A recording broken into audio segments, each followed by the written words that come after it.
Ukrainians achieved significant progress, very crucial one, in the south. Looks like thousands more started to cross Dnipro river and Russians switched to a total defense. And reportedly, throughout this cross-river raid, the entire brigade of Russians has been eliminated.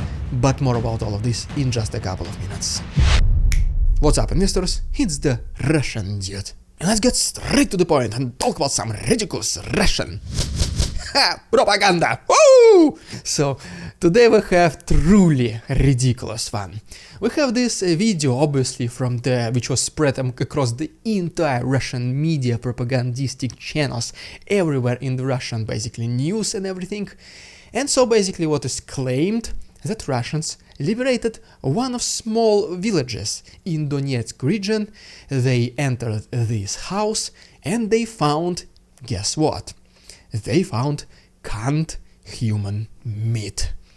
Basically says, yes, that Russians liberated this village and its poor residents from Ukrainian cannibals, who were eliminating Russian soldiers, grinding them to the meat, putting them into cans and eating them.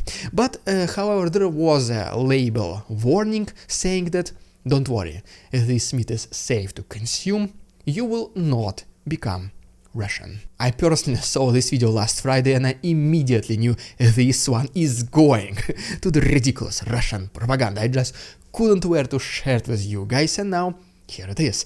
And by the way, speaking about Friday, or specifically Black Friday, have you already bought a present for your loved ones or for yourself? And what can be a better present than a nice and classy wallet? And no, I'm not even talking about that one. I'm talking about ultra slim extra wallets, which are able to hold all your necessary cards and even cash under this elastic strap. And this particular one I'm holding right here is made out of space-grade aluminum, extremely nice to touch. But if you want to be even classier, there are also leather options. These ones, for example, dark blue and black color.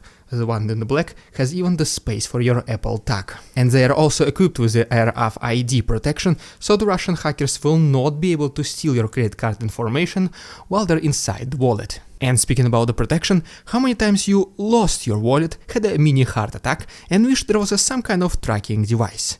Well, believe it or not, Extra got you covered here as well, with this credit card sized solar powered tracking device which literally fits in your wallet. You will be able to track your wallet literally globally with the app on your phone. But wait, there is more. Extra does not stop here. It also gives some cases for your keys, made out of leather and also extremely nice to touch. And now is the most interesting part, because right now Extra is holding the very last days of its Black Friday promotion, and if you're using my link down below, partner.extra.com/TheRussianDude, and apply code DUDE during the checkout, you'll get up to 55% discount. And please act quickly, because getting these wonderful devices and also these extremely nice to touch wallets for half off is pretty much a no-brain deal. And just once again, please use my link down below, partner.extra.com/TheRussianDude, and apply code DUDE during checkout, and you will change your wallet game forever. In addition to all that, this is one of the best ways to support the channel. So thank you so much, Extra, for sponsoring this video, and now back to the program. But okay, now let's really quickly talk about the brand new support package to Ukraine from the US. Then we'll go to the east of the country and talk about rapidly developing situation. And we'll finalize with everything in the south, where Ukrainians achieved a crucial success. And so yes, recently the chief of Pentagon Lloyd Austin visited Kiev and met with President Zelensky, and as a result of their talk, a new $100 million military support package to Ukraine was announced, which will include one more entire HIMARS system, in addition to artillery, munition, javelins, anti-tank missiles, and the rest military-related equipment. And by the way, speaking about the military assistance, since the beginning of this war, Ukraine received a total of $233 billion in support from Ukraine. And what is relatively interesting is that America is not even its #1 financial donor. It only contributed $25 billion in comparison to the European Union, which gave Ukraine $81 billion. But yes, America is #1 military supporter of Ukraine. And so yes, now we're switching our attention very quickly also to the east of Ukraine and talking about a very rapidly developing situation before going finally to the south. But first of all, if you guys do not mind me and if you like this style of daily news updates, can you please like this video and subscribe to my channel? This does help a lot my work. Thank you so much.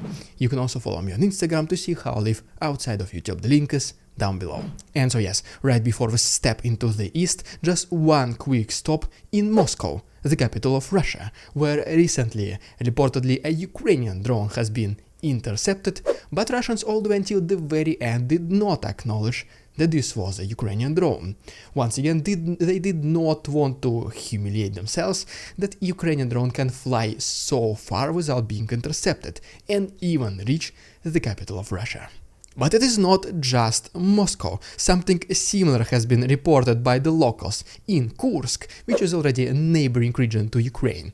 And according to Ukrainian side, they were able to successfully target and even severely damage two pieces of electronic warfare equipment of Russians, called Gamma and Nebo. And speaking about electronic warfare systems, radars and air defense, here is the videos and pictures from the northern parts of Ukraine, also the ones which are very close to Kiev.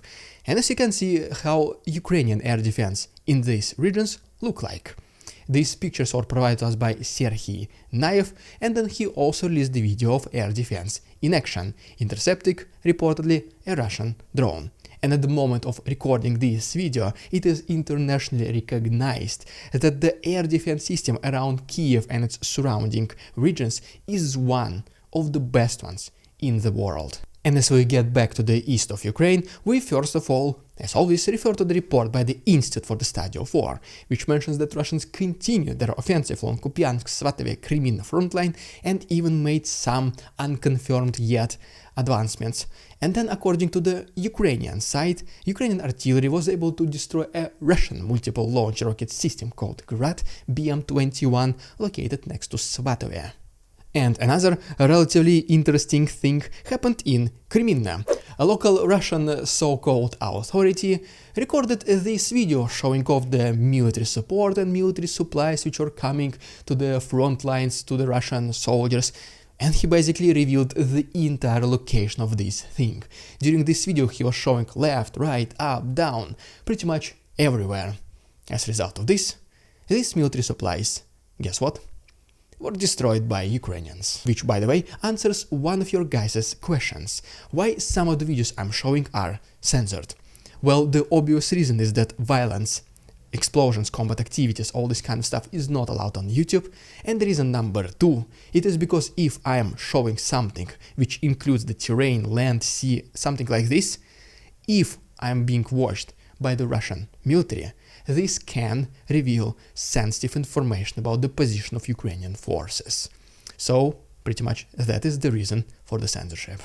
Next we have yet another video reportedly from the east of Ukraine, where Ukrainians are once again successfully using cluster munition against Russian forces, leaving very little chances. And by the way, here is another relatively interesting thing, is that according to this map, as you can see, the number of red arrows pointing the direction of Russian attacks significantly decreased around Bilohirivka front line, meaning that Russians decided to kinda give up on this direction.